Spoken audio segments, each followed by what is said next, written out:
Hello and welcome. In this lecture, we will define the technical roadmap for a successful ACI migration.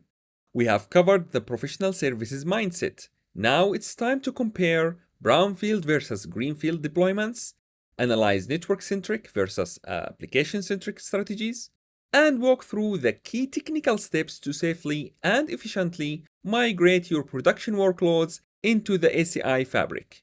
Let's get started. What is ACI migration? When it comes to ACI migration, we are not just talking about moving cables between the legacy network and the new ACI fabric. We are talking about a fundamental architectural shift in the data center. We are moving workloads and policies from a legacy environment, think about spanning tree, VPC, and traditional VLANs, into a modern leaf and spine ACI fabric. In ACI migrations, our objective is always the same: update the data center and modernize its infrastructure while keeping the production services running. In the professional services world, success is not defined by the fabric being up. It's defined by the applications never knowing they were moved. Our goal is a non-disruptive transition to a stable, scalable, and policy-driven environment. But remember, the ACI migration process can take months depending on complexity and the number of applications being migrated. It's very important to set a timeline and follow it. Keep in mind that ACI migrations is not a steady state. If a migration gets stuck, the data center is left in a suboptimal state between two systems, the legacy and the ACI fabric. So we have to follow a clear plan to make sure that doesn't happen. Now let's talk about Greenfield versus Brownfield ACI deployment. These are the two main approaches to setting up your Cisco ACI fabric. Greenfield is when you build a brand new data center fabric from scratch. That means there is no legacy equipment or configurations to worry about. Because everything is new, the risk of breaking an application is very low. It's the easiest way to work, but it's not what we see most often in real world. So when we say Greenfield ACI, we mean we build a fresh ACI fabric with our preferred design. Then we migrate workloads into it during planned cutovers. It's clean in the sense that ACI is not forced to inherit every legacy choice, hence the green color. On the other hand, Brownfield is the main focus of this course. This is the most typical scenario in the real world. In a Brownfield project, you are moving a network that is already running with active applications. You cannot just turn things off. This is why we need a professional plan to succeed in Brownfield migrations. This is where the real work happens. Now let's talk about how we actually design the migration. There are two main ways to do this: network-centric and application-centric. Most of the time, we use network-centric approach for migrations. This simply means we map one old VLAN to one new ACI EPG and one BD. It follows our pillar of simplicity. So for example, in our diagram here, we have VLAN 10 maps to bridge domain 10 and EPG 10. VLAN 20 maps to bridge domain 20 and EPG 20, and so on and so forth. So this approach is fast, easy to understand, and very low risk because we are just mirroring the old network inside the new ACI fabric. The second way is the application-centric. Here we group endpoints and servers based on the application they belong to, not based on the VLAN.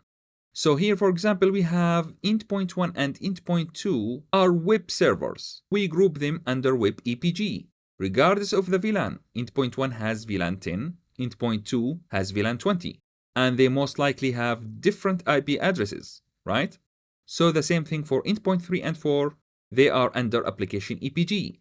We group them according to their functionality, not according to their VLANs or IP addresses. This gives us great security, but it's much more complex to plan, okay? Keep in mind that in the professional services world, we usually recommend starting with network-centric to get the move done safely. Then we can always move to an application-centric design later as a phase 2 project once the migration is complete.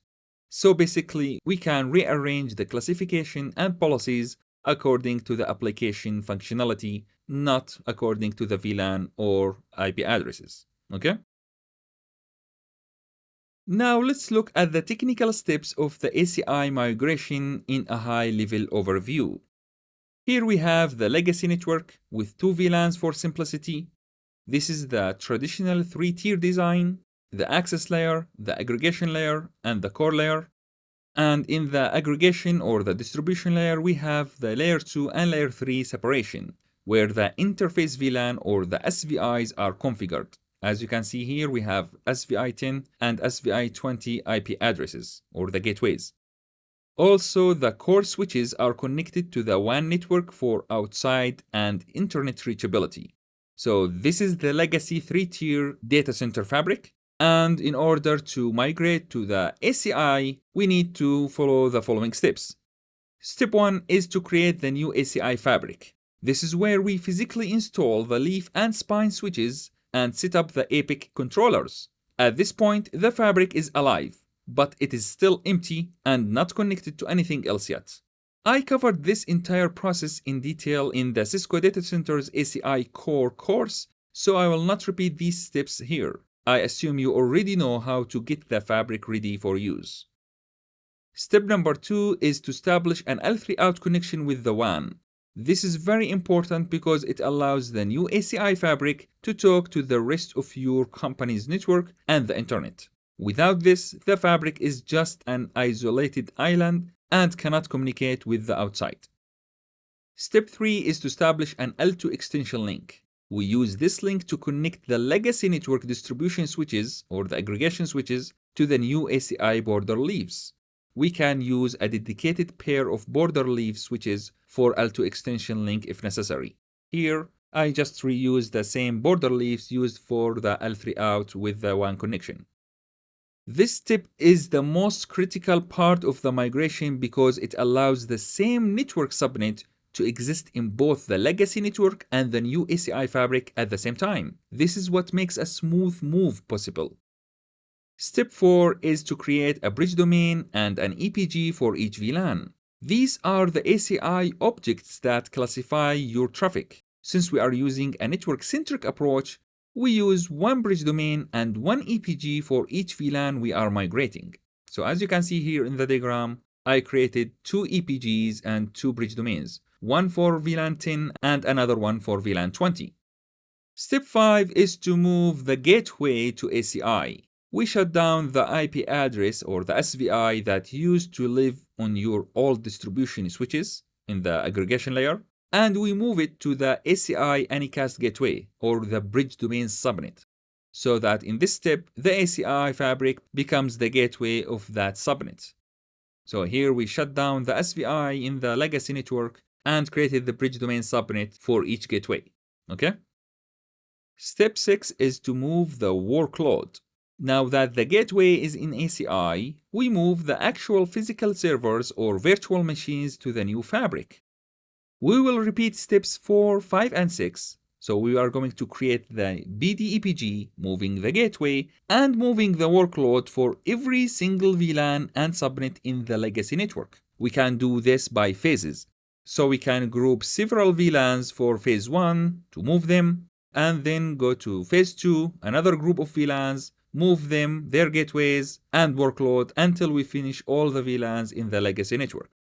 Finally, we reach step 7, decommission the legacy fabric. Once the last server is moved and the old network is empty, we can finally turn off the old switches and remove the cables.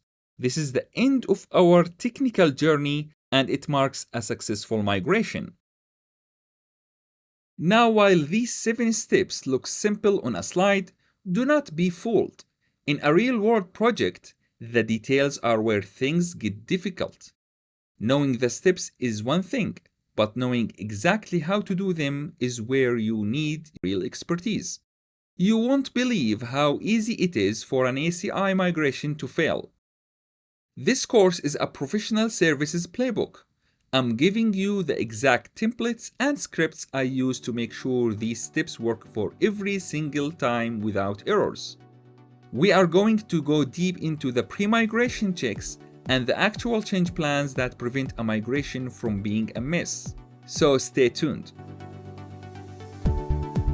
Alright, that's all I have for this lecture. I hope it was useful. Thank you for watching.